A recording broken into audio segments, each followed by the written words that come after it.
Mistakes happen. How we deal with them becomes a crucial skill as a leader.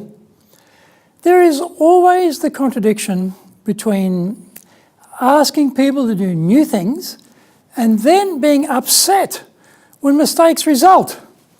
We are all the product of our experience, and that experience was built on a firm foundation of mistakes where we learnt what not to do.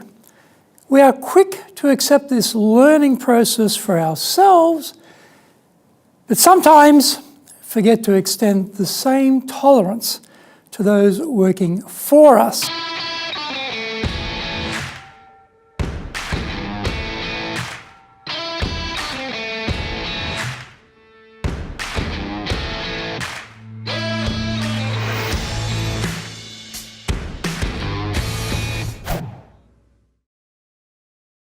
Welcome back to this weekly edition every Tuesday of the Cutting Edge Japan Business Show. I'm your host, Dr. Greg Story, President of Dale Carnegie Training Japan, and we are bringing the show to you from our High Performance Center in Akasaka in Minato-ku, the business center of Tokyo.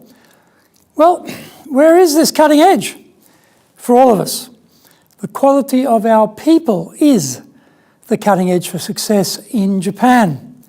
In this show, I will stimulate your thinking about ramping up your business, bring you insights from the best training organization on the planet, provide you with the highest quality Japan information, motivate you to motivate yourself and motivate those around you, help you to shoot the lights out at results time. I don't want to just help you to succeed in your business. I want you to dominate. Before we get into this week's topic, here is what caught my attention lately. Cross-shareholdings used to be endemic, in Japan, and some considerable extent that has been rolled back.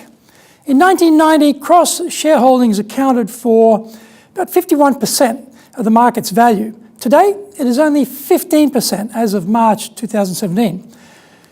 The drive is intended to create more dynamic ownership and more accountability to shareholders.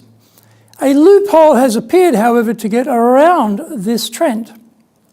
Companies are buying back their shares and then transferring them to a charitable foundation who are loyal to top management in the companies. They could give cash to their foundations, but they prefer to give shares. Investment funds looking at all the cash inside Japanese companies, currently 255 trillion yen, are tempted to become activist investors and get the companies to use the cash on hand or give it back to the investors. This little loophole takes care of that prospect nicely. It seems Abe's third arrow, structural reform, is still pretty much in the quiver, unused. This is episode number 20, and we are talking about workplace idiots. それでは行きましょう. So, let's get going. Why? Isn't common sense more common? We deal with people in our lives who do pretty dumb things. They make stupid decisions which fly full in the face of common sense. It's such a puzzle. Why don't they get it? Why can't they see the obvious logical answer? What is wrong with them? Reflecting on this phenomenon, we have to draw a clear line between losing our sanity, trying to anticipate these crazies, and getting on with our work. That is actually the really scary bit. We can never imagine what they would choose as, for them, a rational course of action, which is actually irrational.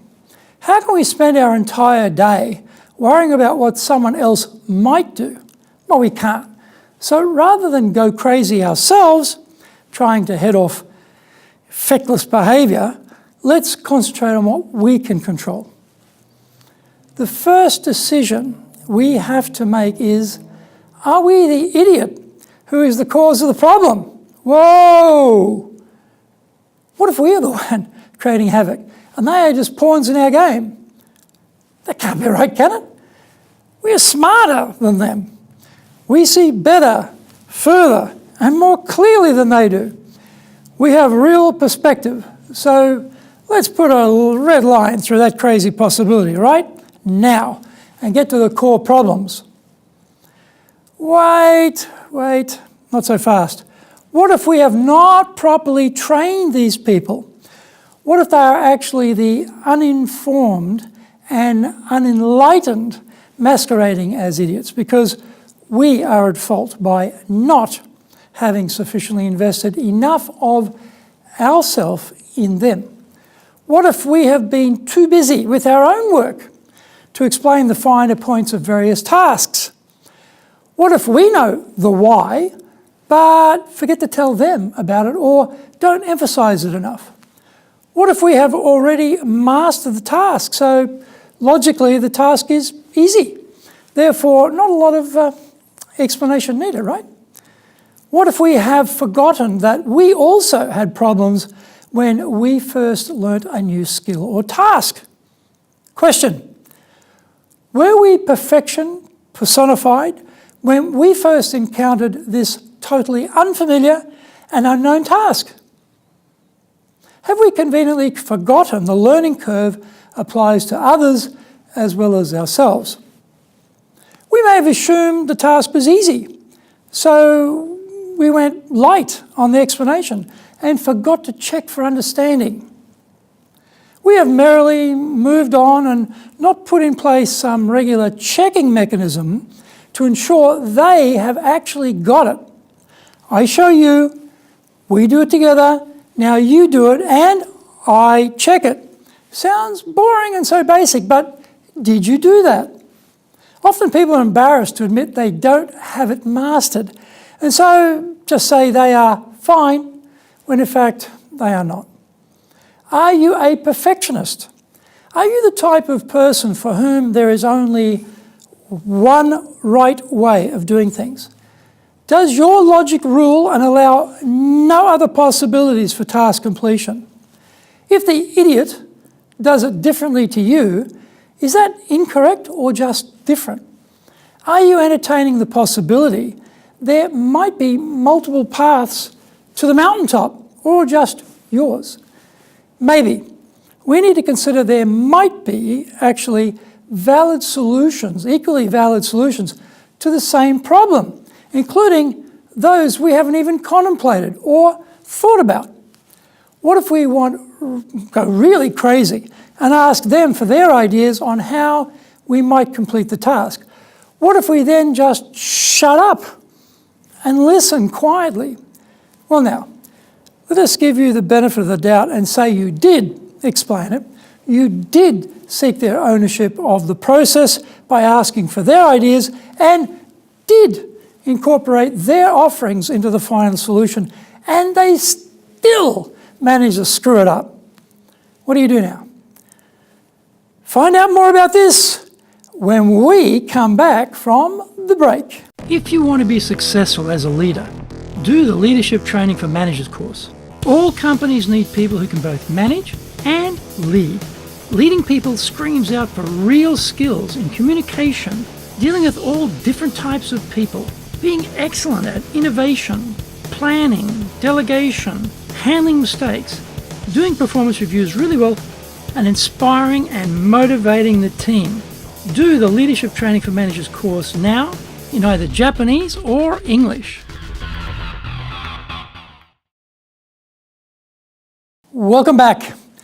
If we're going to empower people, we have to empower them to screw things up as well. We ask them to take a risk with the unknown. There be dragons, the unfamiliar, to step up to greater accountability. When we whack them because they made an idiotic mistake, we are in danger. We are double-crossing the person because we asked them to go into this area of weakness in the first place, and then we belt them for it when they get it wrong. The trust is broken right there, and they will join the great and venerable guild of do-nothings, because that is the safest path forward. The guild has a mega membership in Japan, by the way, as almost every Japanese person has learnt how not to be the derukugi, the nail that gets hammered down. Their colleagues are also watching hawk-like for your reaction so they can gauge the danger associated with anything new and shiny coming from your direction in the future. We need to provide a reasonable, allowable margin of error, RAME, for the task. We need to be checking progress without buying back the delegation. We need to make sure errors are picked up early before they blow us all up. And we need to be coaching their progress. A great start is to set the control limits for the task. This will allow the person completing the task to know where the boundaries are from the get-go. What often happens, though, is we give them the brief, in brief, and then just abandon them until completion. Godspeed, good luck type of thing. They suddenly start zagging when we expected they would be diligently zigging, and we discover the differential is fatal. There is nothing more frustrating than to discover the zagging when it is too late to do anything meaningful about it. And this is usually when we do discover it. When the error surfaces, how do we handle it? Often we hear from someone else about the error rather than from the individual in question. This is a danger point because our attitude and judgment can be clouded by the messenger. Oh, you won't believe what Tanaka just did. It's a disaster. Can often be the tactic of the sycophant and the office politician. If Tanaka-san is also not a great English speaker and the messenger is rather fluent, it is not unknown for the linguistic access to the boss's ear to become a power play, where the boss gets enlisted, excuse me, as the politician's unwilling assassin. So, shake out those prejudicial inklings, filter out any innuendo, and approach the situation as an objective research project. Just the facts. Only after effectively gathering the data and having eliminated onlooker opinions, approach the perpetrator in question. Begin with rapport, something to open the discussion which will help them to relax. They are feeling guilty, embarrassed, nervous, uncertain, fragile, defensive. Wow! That's a potent, powerful cocktail of potentially explosive emotions. Telling them they made a mistake is not news to them. They know that. So whining to them about the mistake they made is not helpful. We are on the path to recovery here, so we need to choose our words very carefully. You might think we are also on the road to permanent removal, but in Japan, that is rarely the case. You don't have that arrow in your quiver to unloose at will. So better to get smart about this and work on helping them out of their mess. Play the ball, not the player, is good advice. So remove the personalities from the discussion. You must become we in your new lexicon. And we are all about fixing the issue, not crucifying the fallen one. We focus on the action, not the person. We want to hear their views on what went wrong. This is crucial because in their telling, we will uncover whether they are in denial or prepared to take accountability. We will also learn if this is a systemic issue and not just a one-off. Those bosses with a short fuse, take a deep, deep breath, turn your body's language off at this point. Your words and surface control may be seemingly modest, but your angry aura could be accusatory and hostile. Barely suppressed rage, not a good look in this situation. For the employee who fesses up, accepts responsibility and wants to recover, get them involved in the decision-making about the solution. Reassure them they have a place here. They have an important role here, that they can make a significant positive contribution here. Reference that we are all the sum product of our failures, because that is how everyone learns. We eliminate what doesn't work and replace it with systems that predictably, reliably replicate correct outcomes. Solomon-like, now hand down the judgment and any penalties that may apply. You make the point the mistake is not fatal though, although it's serious. You assure them they can recover from this and keep moving forward in their career. What if they don't fess up? What if they stay in denial, engage in passive-aggressive behaviour, stay locked into a defensive mindset? Take a break from the proceedings. Give them time to think about what you have said and then try again. If at this further point there is still no change, then they need to be changed. Mistakes are mistakes, but bad attitudes are a much bigger problem and can become infectious. Obviously, we are talking about something really major here in terms of the scale of the problem. In Japan, removing them from employ is difficult, so try to look for an arrangement where you can pay them out so they leave. Better to be generous on the money because the collateral damage is more expensive.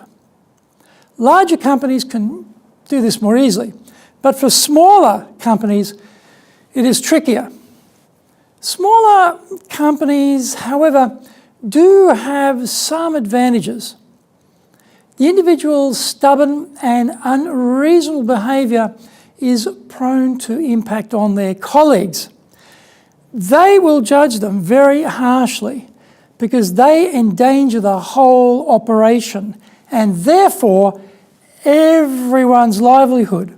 That peer pressure will be much more fierce than anything the boss is going to dish out. Murahachibu was a form of ostracism for those who went against the collective good in traditional village life, and it is still with us in the urban village of the workplace.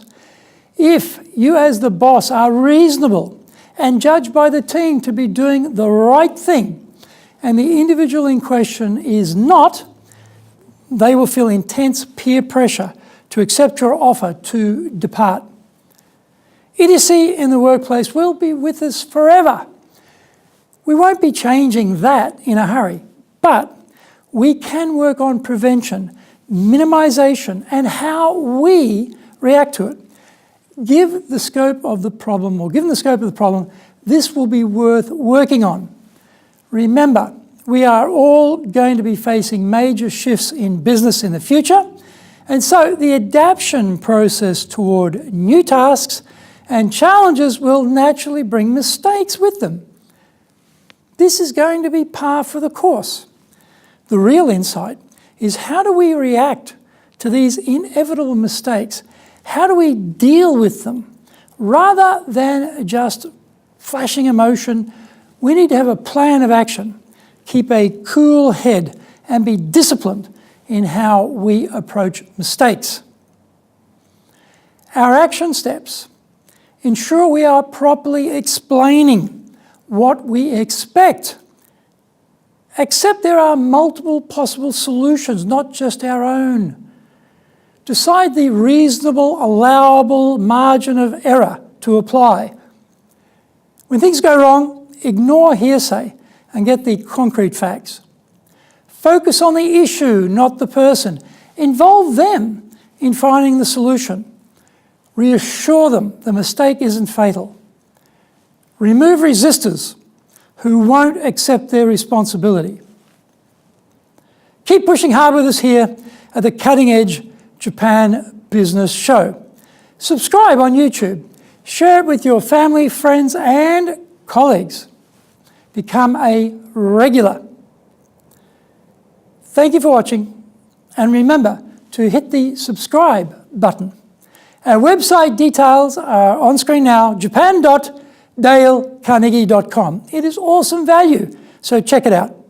In episode 21, we are talking about 2 minutes to oblivion. Woo! Find out more about that next week. So, yoroshiku, onegai itashimasu. Please join me for the next episode of the Cutting Edge Japan Business Show. Until then, create seriously massive levels of success. We are here to help you do that. Dale Carnegie Training Japan has only one direction in mind for you and your business, and that is up.